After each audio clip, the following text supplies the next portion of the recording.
standing outside the Messe Hall in Stuttgart, and I'll show you a few pictures of the systems working in just a minute. There are two demonstrations on display at the show. The first is one called Attractable, and the second is called ICU, or Interactive Communication Unit. Both systems use a vision camera to track particular features, be it facial recognition in the case of ICU, or the Attractable system monitors for where your fingers are and uses gestures to either expand or shrink, or you see Minority Report, you know exactly what we're talking about here. Both applications were actually created for medical industries, and Jetan Marty, who's CEO of Atraxis, his PhD was actually to try and model software for the medical industry.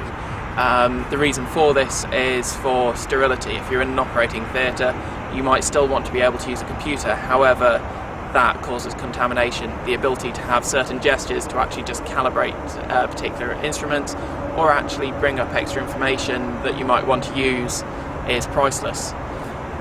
The initial applications are going to be marketing, and so they've got in there an application on the Attractable which is using a one vision camera linked to a projector, projects it onto a screen, and whenever or wherever you touch the screen it recognises the fingers, and you can do that. It was used recently for a coffee show actually.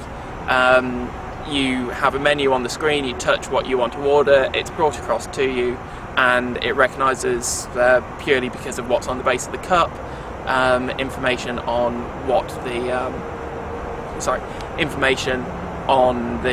type of coffee, and displays either its history or how it's brewed, or as much information as you may need. I've also been told that a major German manufacturer based in Bavaria of cars is also using the Attractable system to help display information to its potential customers.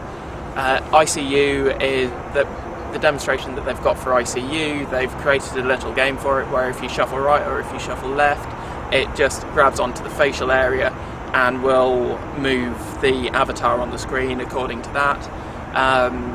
Similarly, if you smile or if you frown, it can recognise that, and it's got little times to actually, and it's got little indicators of when you should frown or smile, and I'll show you images of that too.